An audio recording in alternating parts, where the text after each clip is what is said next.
Hello friends, तो आज video' আমি ডিসকাস কৰিব গৈ আছো এইচএছ বা এইচএছএলচিৰ কপিসমূহ কিদৰে চেক কৰা হয়, কি প্ৰসেছত কপিবিলাক চেক কৰা হয়, সেই গোটেই কমপ্লিট প্ৰসেছটো আমি ডিসকাস কৰিম। তেন্তে ভিডিঅ'টো ষ্টাৰ্ট কৰোঁ। তো কপি চেকিঙৰ মেইন দায়িত্ব থাকে এক্সামিনাৰৰ। তো এক্সামিনাৰক এখন ৰুলছ এণ্ড ৰেগুলেশ্যন দিয়া থাকে, তেওঁলোকক দিয়া হয় আৰু তাতে তোমালোকৰ কুৱেশ্যন আনসাৰ কোনটো কুৱেশ্যনৰ কিমান মাৰ্কছ দিব লাগিব বা বহুসময়ত দেখা যায় যে কুৱেশ্যন আনসাৰো লিখা থাকে। কুৱেশ্যনে কোনটো আনসাৰ থাকিব গোটেইখিনি ইয়াতে লিখা থাকে।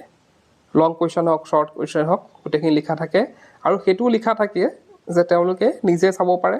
ধৰা যোনটো কুৱেশ্যনৰ আনসাৰ ইয়াত দিয়া আছে কাৰোবাৰ লগত হয়তো নিমিলিবও পাৰে, তেনে ক্ষেত্ৰত এক্সামিনাৰৰ সেইটো দায়িত্ব থাকিব যে তেওঁলোকে সেই কুৱেশ্যন আনসাৰটো পঢ়ি পেলাই শুদ্ধ হৈছে নে চাব পাৰে তেওঁলোকে, আৰু যদি শুদ্ধ হৈছে সম্পূৰ্ণ নম্বৰ দিব পাৰে।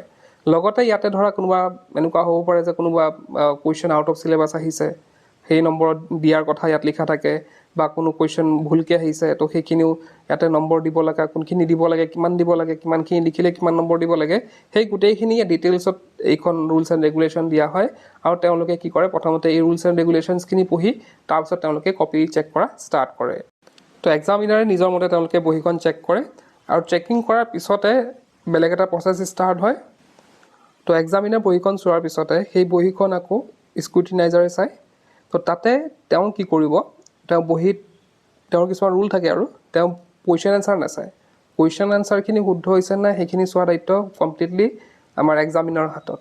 তো স্ক্ৰুটিনাইজাৰে কি কৰিব, তেওঁ চাব যে কুৱেশ্যন মতে মাৰ্কছ দিয়া হৈছে নাই, টোটেলিং কৰি চাব টোটেলটো ঠিক আছে নে নাই, বা ক'ৰবাত ৰৈ গৈছে নেকি, মানে মাৰ্কিং কৰোঁতে ক'ৰবাত হয়তো কুৱেশ্যন এনচাৰৰ নম্বৰ দিয়া নাই, বা প্লাছ মাইনাছত ভুল হৈছে, বা যোনটো যিমান নম্বৰ দিব লাগিছিল সিমান নম্বৰ দিয়া হোৱা নাই। তো সেইখিনি তেওঁলোকে চায়। যদি তেওঁলোকে কিবা ভুল পায় আকৌ তেওঁ এক্সামিনাৰক দিয়ে, এক্সামিনাৰ সেইখিনি শুদ্ধ কৰি দিয়ে। তো স্ক্ৰুটিনাইজাৰৰ পিছত বহীখন পাছ হোৱাৰ পিছত স্ক্ৰুটিনাইজাৰে যদি একো ভুল ভ্ৰান্তি নাপায়, তেতিয়া নেক্সট প্ৰচেছ ষ্টাৰ্ট হয়। এতিয়া স্ক্ৰুটিনাইজাৰে চেক কৰাৰ পিছতে নেক্সট আমাৰ থাকে হেড এক্সামিনাৰ। তো হেড এক্সামিনাৰে কি কৰে, গোটেই বহীখন ওপৰৰ ওপৰকৈ চায় আৰু চাই পেলাই গোটেইখিনি কমপ্লিট থাকিলে তেওঁ তাত ছিগনেচাৰ কৰে। তো ইয়াতে চোৱা, হেড এক্সামিনাৰৰ অকল যে সেইটো তেনেকুৱা নহয়, হেড এক্সামিনাৰৰ বেলেগ দায়িত্বও আছে। হেড এক্সামিনাৰে ধৰক বেলেগ কাৰোবাৰ যদি কিবা ডাউট থাকে, ধৰা এক্সামিনাৰে হওক বা স্ক্ৰুটিনাইজাৰে হওক, তেওঁলোকৰ যদি কিবা ডাউট থাকে সেই হেড এক্সামিনাৰে সেইখিনি সুধিব পাৰে হেড এক্সামিনাৰক। বা হেড এক্সামিনাৰে তেওঁলোকে নিৰ্দেশ দিব পাৰে যে এইটো কুৱেশ্যনত ইমান আনচাৰ দিব লাগে, বা এইখিনি কুৱেশ্যনত ধৰা নম্বৰ বঢ়াব লাগে, কমাব লাগে কেতিয়াও নকয়। আমাৰ স্ক্ৰুটিনাইজাৰ হওক বা হেড এক্সামিনাৰ হওক, তেওঁলোকে কিন্তু কেতিয়াও নম্বৰ কমোৱাৰ পৰামৰ্শ নিদিয়ে।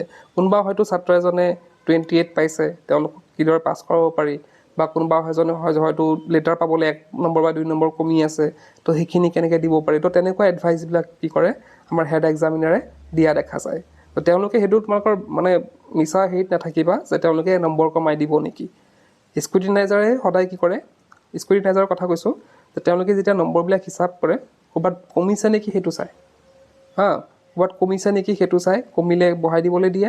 ঠিক তেনেকৈ হেড এক্সামিনাৰৰ সেইটো দায়িত্ব থাকে যে তাত ক'ৰবাত ছাত্ৰজনক কিদৰে পাছ কৰাব পাৰি, বা ছাত্ৰীজনে কিদৰে পাছ কৰাব পাৰি, বা ক'ৰবাত যদি 1-2 নম্বৰ বঢ়াব পাৰি, সেইটো তেওঁলোকে চিন্তা কৰি সেই বহীখন চোৱা হয়। আৰু লগতে মই ক'লোঁ যে হেড এক্সামিনাৰৰ সেইটো দায়িত্ব থাকে। তো তেওঁ সদায় পজিটিভ চিন্তা কৰে, ছাত্ৰ ছাত্ৰীসকলক কিদৰে নম্বৰ দিব পাৰি সেইটো চিন্তাহে কৰে, কমোৱাৰ কিন্তু তেওঁলোকে চিন্তা নকৰে। তো এক্সামিনাৰ, স্ক্ৰুটিনাইজাৰ আৰু হেড এক্সামিনাৰৰ দ্বাৰা গোটেই বহীখিনি চেক কৰা হয় ডিষ্ট্ৰিক্ট ৱাইজ, আৰু সেই বহীখিনি আমাৰ যোনটো ASSCB আছে, অৰ্থাৎ আছাম হায়াৰ ছেকেণ্ডেৰী কোৱা বা ছেবা কোৱা, তালৈ পঠিয়াই দিয়া হয় গোটেইখিনি বহী চেক কৰা হ'লে। তো এনেদৰে আমাৰ গোটেই বহীখিনি গোটেই ডিষ্ট্ৰিক্টত এনেকৈ চেক কৰে আৰু লাষ্টত পঠিয়াই দিয়ে হেড অফিচলৈ। তো এইখিনি আছিলে বহী চেক কৰাৰ প্ৰচেছ। আজিৰ ভিডিঅ'তে শেষ কৰিলোঁ। কিপ ৱাচিং, কেলাৰ।